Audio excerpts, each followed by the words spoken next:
আমাদের সম্মানিত ভাই, যিনি সবসময় বাতিলের বিরুদ্ধে অগ্নিকণ্ঠে কথা বলতেন, যিনি কখনো নিজের জীবনের পরোয়া না করে তার সংগ্রামী যে জীবন ছিল এটা তিনি পরিচালনা করতেন।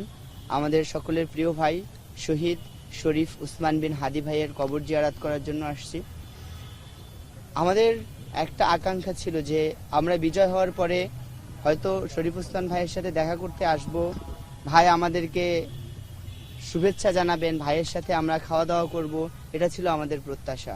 কিন্তু অত্যন্ত দুঃখের বিষয় হলো আমাদের ভাইকে নির্মমভাবে শহীদ করে দেওয়া হলো, কিন্তু আমাদের রাষ্ট্র এখন পর্যন্ত ভাইয়ের খুনিদের বিচার নিশ্চিত করতে পারেনি।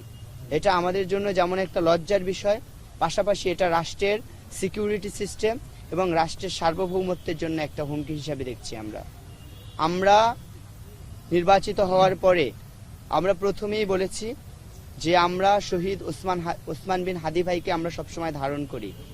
আমরা শহীদ উসমান বিন হাদি ভাই যে পথে সংগ্রাম করেছেন এবং বাংলাদেশ ইসলামী ছাত্র শিবির যে পথে সংগ্রাম করে যাচ্ছেন, আমাদের পথ এক ও অভিন্ন।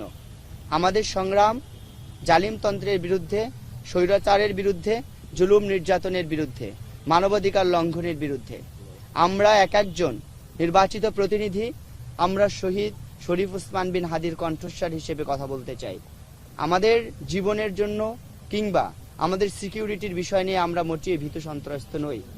আমাদের এই জীবন আল্লাহ তাআলা দিয়েছেন, আমাদের আবার চলে যেতে হবে। সুতরাং এটা যদি আমরা অন্যায়ের বিরুদ্ধে কথা বলে আল্লাহর দরবারে সন্তুষ্ট চিত্তে উপস্থিত হতে পারি, এটা আমাদের জন্য হবে সম্মানের। নির্বাচিত হওয়ার পরে আমাদের প্রতিশ্রুতি হলো, আমাদের জগন্নাথ বিশ্ববিদ্যালয় যেহেতু অনাবাসিক বিশ্ববিদ্যালয়, আমাদের সম্মানিত ভাই বোনেরা অধিকাংশ পুরান ঢাকায় থাকেন এবং পুরান ঢাকার আশেপাশের যে এলাকাগুলোতে থাকেন। আমরা চাচ্ছি আমাদের ভাই বোনদের নিরাপত্তা নিশ্চিত করা। আপনারা জানেন বিভিন্ন সময় আমাদের নারী শিক্ষার্থীরা হেনস্থার শিকার হয়, আমাদের ভাইদের উপরে বিভিন্ন সময় জুলুম করা হয়, এগুলোকে আমরা বন্ধ করতে যাচ্ছি। আমাদের টার্গেট আমাদের শিক্ষার্থী ভাই বোনদের নিরাপত্তা নিশ্চিত করা। এজন্য আমাদের স্থানীয় প্রশাসনের সহযোগিতা প্রয়োজন, আমাদের স্থানীয় ব্যক্তিদের প্রয়োজন, সহযোগিতা প্রয়োজন, রাষ্ট্রীয় প্রশাসনের সহযোগিতা প্রয়োজন, বিশ্ববিদ্যালয় প্রশাসনের সহযোগিতা প্রয়োজন এবং ঢাকা শহরে যারা প্রভাবশালী ব্যক্তিবর্গ রয়েছেন, যারা এই কাজে আমাদের সহযোগিতা করবেন, আমরা সবাইকে সাথে নিয়ে একসাথে আমাদের ভাইদের বোনদের নিরাপত্তা নিশ্চিত করতে চাই। জগন্নাথ বিশ্ববিদ্যালয় অনেক সমস্যা সংকুল একটা ক্যাম্পাস।